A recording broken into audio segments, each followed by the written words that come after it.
on June 6th, there's absolutely no reason for me to lose. And there's no excuses, win or lose, there's no excuses, period. I'm healthy, I'm 100% healthy, and I'm an animal again. So understand, the monster's back. All right. Mike, we're going to turn to you now. Opening comments on your fight June the 6th with Kevin Randleman. I just want to thank Scott and Strikeforce for bringing me on board. Appreciate it. Kevin talks a lot of trash. I'm more on the other side. We've heard in Vegas and on the radio talking a lot of this and that. The guy was invited to my house this year for Christmas dinner, him and his wife. So it's kind of funny that he's talking about me. But if that's what you guys need, then cool. Let him do the talking, and I'll do the walking. Yeah! Let's go there! Mike, I want to follow up with that. Well, it's hard to follow that. But I do want to ask you about the style of this fight. You both come from, storied college wrestling backgrounds, both stars in college. How do you expect this fight to play out with that in mind? I mean, we're both wrestlers. We both got power in our hands.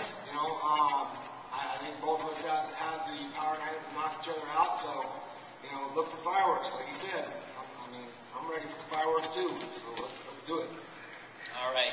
Well, ladies and gentlemen, they promised fireworks, and it's going to happen. June the 6th, Kevin Randleman versus Mike Whitehead. Once again, you can have an opportunity for questions a little bit after we get comments from each of our fighters. Let's move on to our fight between Phil Baroni and Joe Diesel Riggs. Joe, if we could start with you and your opening comments on your big fight coming up. First of all, I'm happy to be out here in St. Louis. This is a beautiful city. I've been here before. And I'm excited for this fight. Phil's a tough guy. And I trained. I was supposed to fight one before this. And so I trained right through. I've been training for like 3 months. This is the absolute best shape I've ever been in my life. Never been in better shape. And I'm excited, man. Phil's one of the people have written him off a couple times in his career. And he's always come back strong, I do not look at him lightly. He's a real high-risk fight, and he's a tough guy. A lot of respect for him, but on June 6th, it can be a good fight. But there's no way I'm losing that fight that night. I guarantee it. Joe, as a follow-up, what kind of advantages do you see that you have in a fight against Phil Baroni?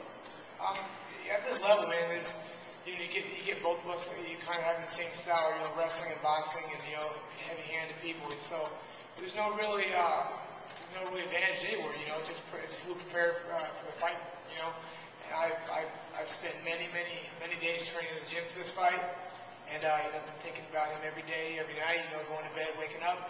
So it's whoever's trained harder, and I don't think anybody else is trained harder than him. So I think that's where I'll have the advantage. I don't think anybody's trained harder for me in this fight. Great, thank you, Joe. And by the way, I want to thank you for being here. I know you had to deal with some travel issues with the weather and so forth, so we really appreciate you being here and just making it here in time. Let's move over to his opponent, a man who is never at a loss for words. He's one of MMA's exciting, as we said, outspoken knockout artist, Phil Baroni. Really, there's not much to say. There's not much to say. Joe's 25, 26 years old, and he'll have his day, June 6th, knock him the fuck out. I'm going to fuck him up bad. I'm going to bust him up the whole fucking fight. It's up to him how long he wants to last.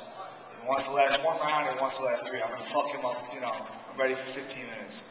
Never mind being in shape, and, I'm not thanking for anyone for being here. If any promotion that has me, it's fucking lucky for them to have me. So I'm not thanking Poker or anyone else that was kissing dudes' asses, Really, I don't know much to say. I'm just ready to fight and beat the fuck out of him. He looks like been overtrained. He's about to make 155. You don't look that big at 170 right now. Something's wrong with him. I asked my agent. I said, "Hey, get me a southpaw to fight." My agent's pretty stupid. Ken Pavey, he's like, "What's that?" He didn't know what southpaw was. I said, "Fuck the left-handed fighter." Real good at fighting lefties. And, he said, I know that. And I'm really like, no, we got Joe. So I'm real happy, If you watch my fight, you can or any other lefty I fought. The lefties made the order for me. They eat straight right hands. I got a pretty fucking big one. I'm gonna put on this fucking kiss. Well, Phil, you've been quoted online as saying something to the effect that Joe Riggs is a kid. He has a lot more chances after this fight, win or lose. Can you explain what this meant, what this means as a statement in regards to your career? It's do or die for me, you know, and I ain't fucking ready to die, you know. I'm ready to die. I got a lot of fight left in me, you know. Joe's young, you know, when I was 25, 26, 24, you know, it was a different game then, you know. I'm a man now, and I think he's a boy, and I'm going to show that in the ring, and, you know, someday I'll probably be commentating Joe, and I'll be fighting for a title, but I'll be like, you know, 5, 10 years from now, you know. This is my time, and I'm ready to take care of my business, and that starts with Joe and then everyone else at 170 pounds in strike force. All right, thank you very much for Phil. Once again, we're going to have more questions later, but that's a welterweight attraction you certainly don't want to miss. We're going to move on to our main event fighters. We're going to introduce them and have an opening comment. First, ladies and gentlemen, we turn our attention to Jake Shields. Jake, you have some comments in regards to your fight upcoming June 6th. It's my first fight for Strikeforce. I'm excited to be a part of the main event. This is a phenomenal card. You know, the guys can never see who's on the card, not to mention Nick Diaz on the card as well. It's an honor to be in the main event and fight Robbie. Robbie's, I think, he's a great fighter. That's why I'm so excited for the fight. I can't wait to get out there and mix it up. I think it's going to be an exciting fight. You know, Robbie always brings it, and I'm planning on bringing it. So, I guess that's all. Now, Jake, you've had an 11-fight win streak. You've beaten all the welterweights. You're taking a significant step up in weight here at 182 pounds. How are you feeling at this point? How are you going to feel at 182 on June 6th? I feel great. You know, it's a move up in weight, but I'm not really too concerned about it. I know Robbie's strong and big, but I'm not that small. You know, I always cut weight to 170, so I get to eat actually. You know, lift weights. I'm feeling. I'm not going to be huge for the weight, but I don't feel that small either. I don't think it's going to be much of an issue. Well, I've seen you cut weight before your fights, and I know it was, you know, I saw you working real hard to cut weight. Is this move up a permanent thing or a one-shot deal? Well, I'm not really sure yet. I'm just trying to get through Robbie. You know, we're about getting through Robbie, taking one fight at a time. This is a very serious, very hard fight in front of me, so I'm not looking past this one. Is your strategy for this fight an obvious one, take him to the ground? You know, I don't have an exact strategy, but I mean, at some point, you know, I'm more considered the ground guy. Robbie's more considered the striker, so obviously at some point, that wouldn't be a bad idea for me, but I'm not afraid to go out there and bang either. See what happens. Ladies and gentlemen, Jake Shields, you have some questions for him. One of the world's great welterweights moving up to 182 pounds. His opponent, ladies and gentlemen, is Robbie Lawler. Robbie, would like to have an opening comment for you, fighting before really a hometown crowd. If you could have a few comments at this point. I really don't have much to say, but I think it's going to be a good atmosphere here. St. Louis is a great sports town, and I like to put on a good show. Robbie, you've been known for a number of things. Number one, doing all your speaking in the ring and in the cage and knocking opponents out. Now, you haven't fought a grappler, wrestler, jiu-jitsu fighter like Jake Shields in a while. Does that change your strategy at all in this upcoming fight? No, I just train for everything. I got to work on every skill, so I'll be ready.